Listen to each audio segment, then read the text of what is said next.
بسم الله الرحمن الرحيم. في الفيديو النهاردة هنتعلم مع بعض ازاي نعمل جراب موبايل سهل وعملي بخطوات بسيطة، وممكن تستخدميه كشنطة صغيرة شيك. هنجهز الباترون وهنعرف المقاسات، وهنركب مع بعض الكبسونة والترامز بطريقة سهلة. جهزي ادواتك ويلا نبدأ مع بعض خطوة بخطوة. بالنسبة للباترون عبارة عن قطعتين، القطعة الكبيرة مقاسها 20 في 12، والقطعة الصغيرة مقاسها 12 في 8. القطعة دي هقص منها قطعتين على الجلد، ودي قطعة واحدة.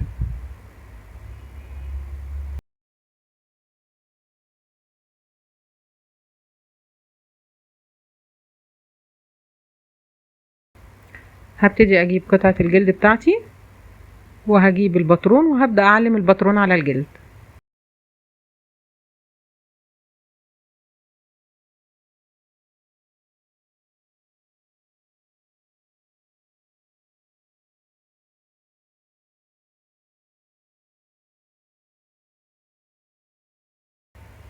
اهم حاجة ايدي تبقى مظبوطة بس وانا بعلم الباترون بتاعي عشان يطلع المقاس معايا مظبوط.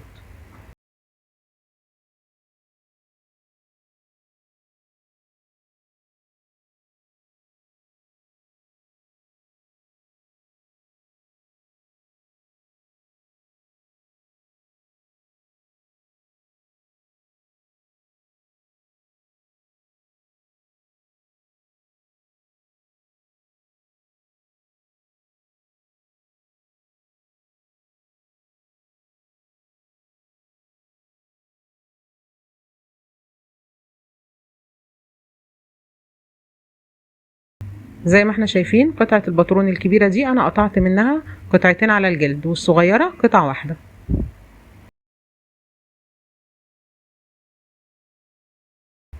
هبدأ بالمسطرة والقطر اقطع الثلاث قطع اللي انا علمتهم على الجلد.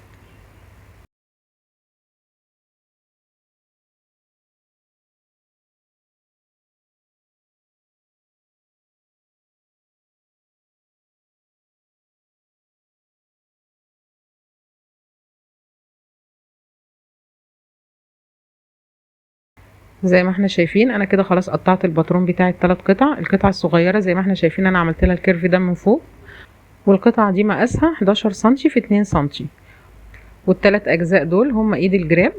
القطعة الواحدة طولها 40 سنتي في سنتي ونص.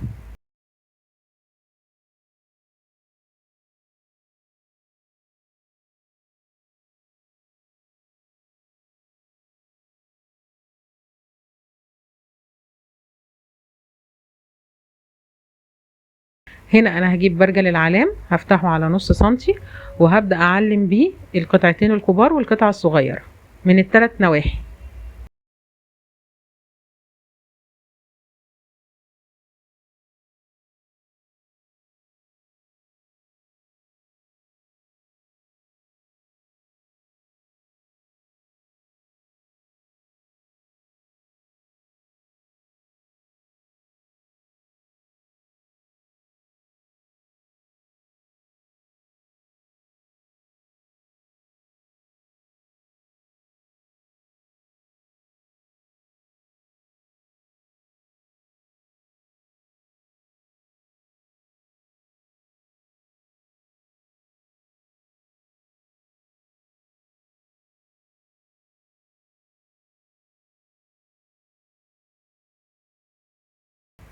كده انا خلاص علمت الثلاث اجزاء.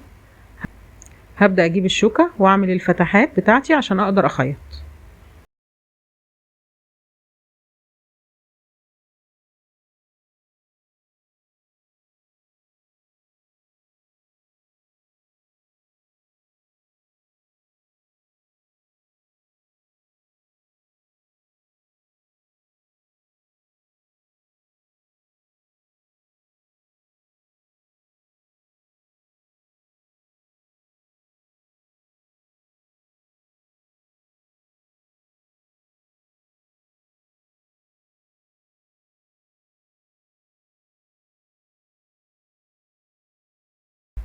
زي ما احنا شايفين انا بدق بالشوكة اللي هي الست سنون، لكن في الكيرف ده هبتدي اجيب الشوكة اللي هي 2 سن واعمل بيها الكيرف ده عشان تظبط معايا بس الفتحات.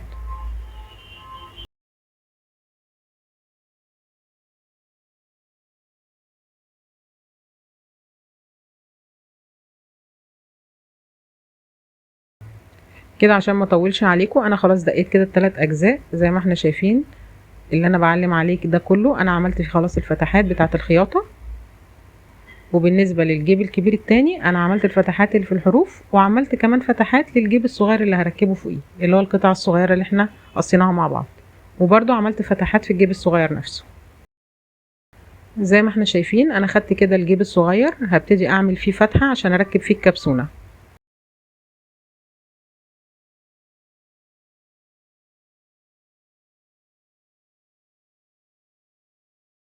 والجزء التاني الصغير اللي احنا كنا قلنا 11 سنتي في 2 سنتي، ده برضو بعمل فيه فتحة عشان هركب فيه الكبسونة مع الجيب.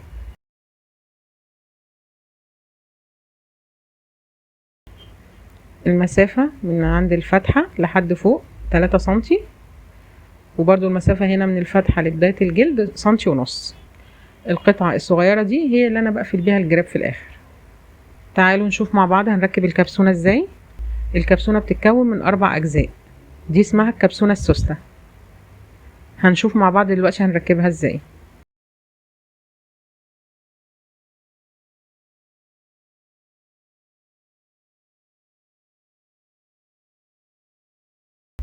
دول الجزئين الصغيرين بركبهم مع بعض في قطعة الجيب. الجزء اللي انا بركبه في الظهر ده بيبقى عامل زي العمود كده.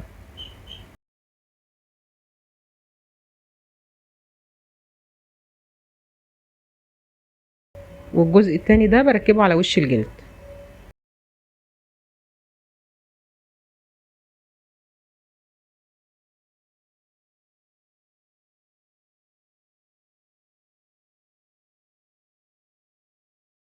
ده شكل السنبك اللي انا بركب بيه القطعتين دول.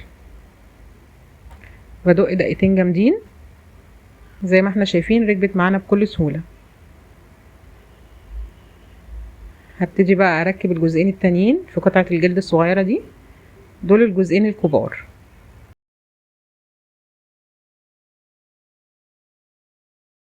بركب على وش الجلد القطعة اللي هي عاملة زي المراية دي، يا رب بس تكون واضحة معانا في الكاميرا. وعلى ظهر الجلد هركب القطعة التانية.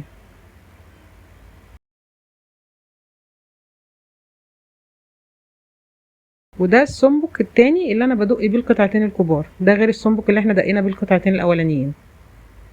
هحاول اثبته كده وادق دقيقتين برضو جامدين. وانا كمان عامله لكم فيديو منفصل عن طريقه تركيب الكبسونه، ممكن ترجعوا تتفرجوا عليه هيفيدكم كتير قوي. بالنسبه للثلاث اجزاء دول الايد اللي هركبها للجراب. بعمل فتحتين في كل طرف زي ما احنا شايفين، ما بين الفتحه والتانية سنتي ونص. بعمل الفتحتين دول في ال6 اطراف، كل طرف فيه فتحتين عشان هركب فيهم الترامس وهوصلهم ببعض.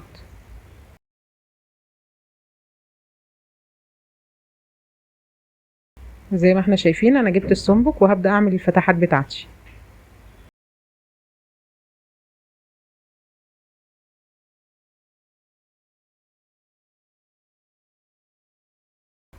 زي ما قلنا المسافة ما بين الفتحتين بتكون سنتي ونص، عشان اقدر اركب الترامس يبقى شكلها كده لطيف وهي جنب بعضها، ما تبقاش يعني قريبة من بعضها قوي.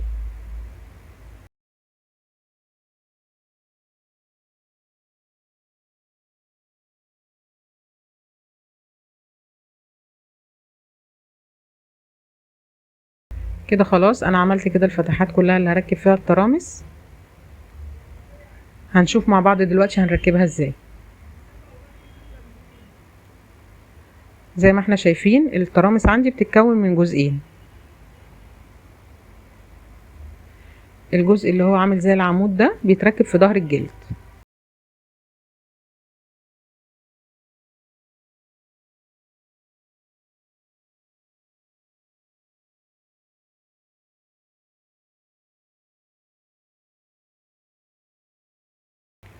والجزء التاني اللي هو عامل زي البومبي ده بركبه في وش الجلد.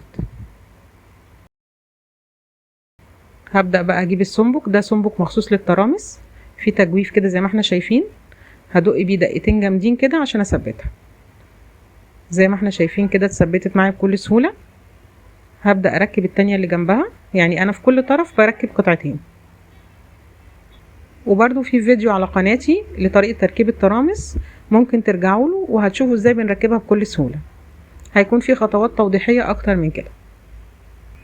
طبعا انا ممكن اقطع ايد الشنطة كاملة، يعني اقطعها بدل ما اقطعها على 3 اجزاء ممكن اقطعها كاملة، يعني اقطعها مثلا 120 سنتي على طول. بس ده على حسب الموديل اللي قصادي، يعني انا ممكن مثلا احب ان انا اعمل الثلاث اجزاء دول واركب فيها ترامس بتدي شكل جمالي للايد بتاعه الجراب بتاعي.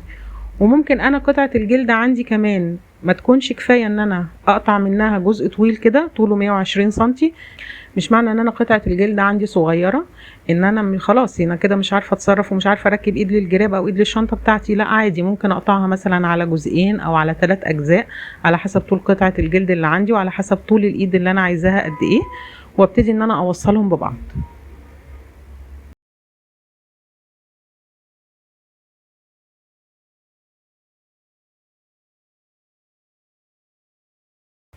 زي ما احنا شايفين انا كده خلاص ركبتها، وصلت كده ال3 اجزاء ببعض. هنا زي ما احنا شايفين هبتدي اركب الجيب الصغير ده على قطعة الجلد الكبيرة. انا طبعا مخرمة الجزء ده كله، هبدأ اجهز الخيط بتاعي واخيط الجيب في القطعة الكبيرة.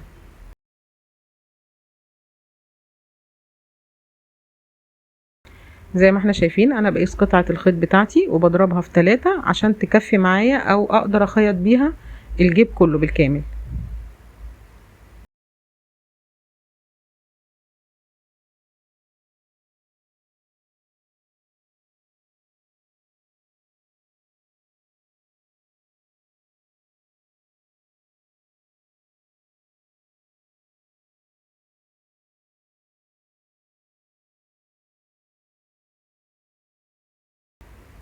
زي ما احنا شايفين انا بخيط بالابرتين.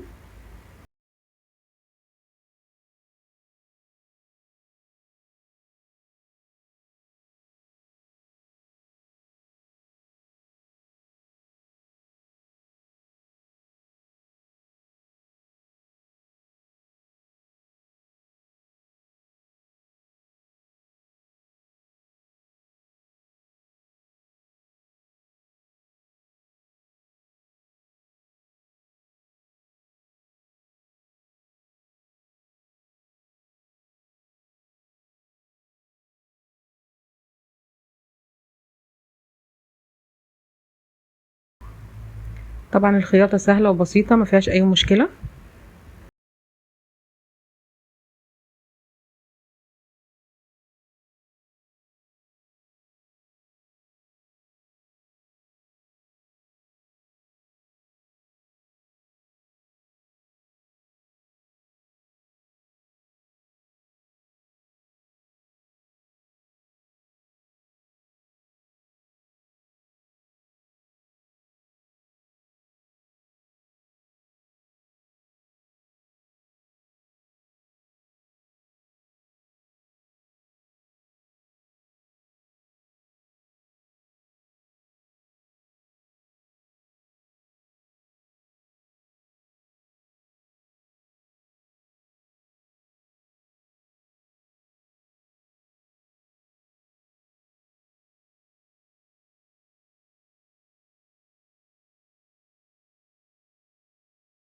زي ما احنا شايفين كده الخياطة مظبوطة.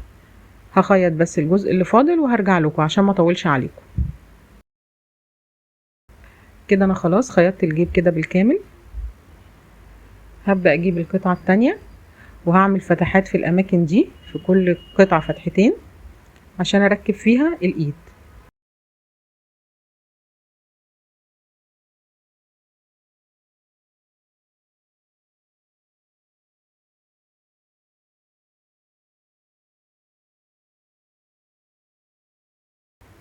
كده انا عملت الفتحتين الاولانيين، هعمل كده الفتحتين التانيين.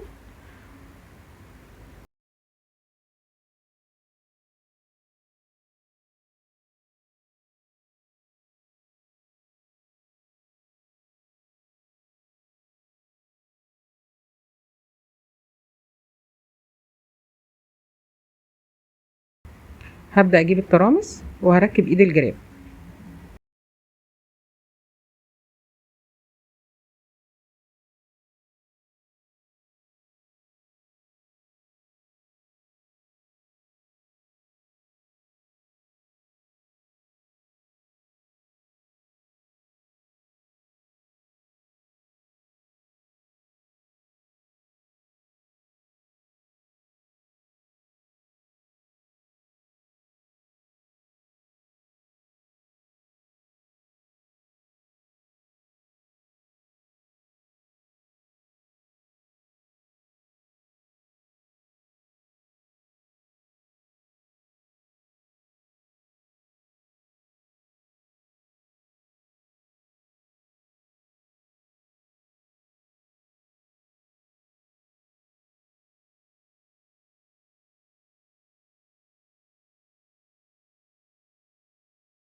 وزي ما احنا شايفين انا بركب ايد الشنطة قبل ما اخيط قطعتين الجلد الكبار في بعض، عشان اعرف افتح الفتحتين بتوعي اللي هركب فيهم الترامس، واعرف كمان اركبها بسهولة، لان لو خيطتهم في بعض مش هعرف ان انا اعمل الفتحتين دول ولا اركب الترامس.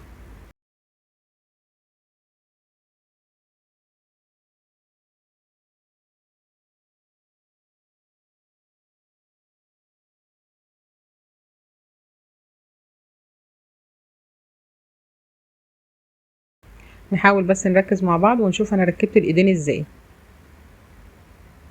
اتمنى بس تكون الخطوات واضحة قدامكم.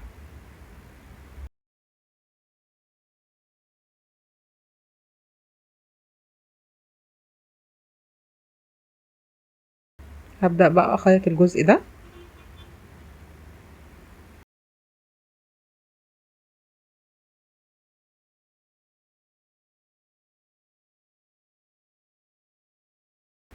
هبدأ اقيس الخيط على الثلاث نواحي، وزي ما اتفقنا القطعة اللي قسناها دي هنضربها في 3 علشان تكمل معايا خياطة الجزء ده كله.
زي ما احنا شايفين احنا كده خيطنا الجزء ده. هبدأ اخيط باقي القطعة وارجع لكم تاني.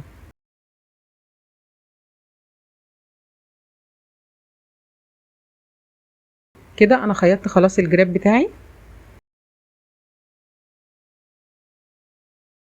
هبدأ انا في الجزء ده اعمل فتحتين عشان هركب فيهم القطعة اللي بقفل بيها الجراب. زي ما اتفقنا اي فتحتين فتحتهم في الجراب ده فوق بعض للترامس الفرق او المسافة ما بينهم سنتي ونص.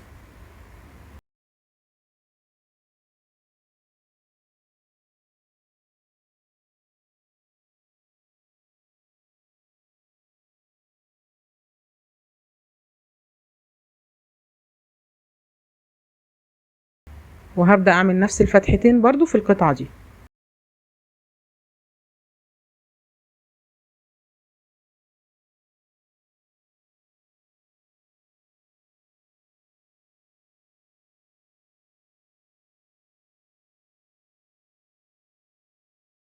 هنجيب الترامس وهنركبها.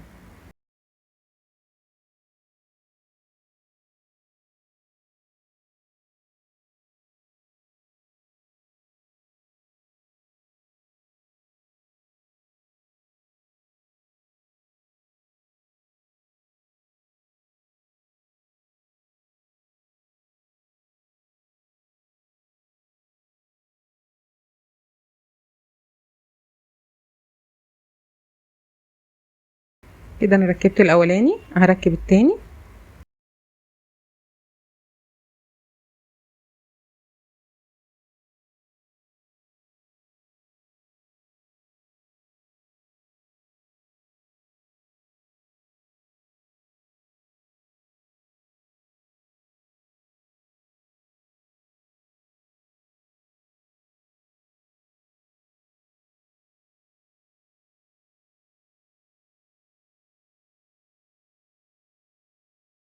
كده خلاص انا ركبتها.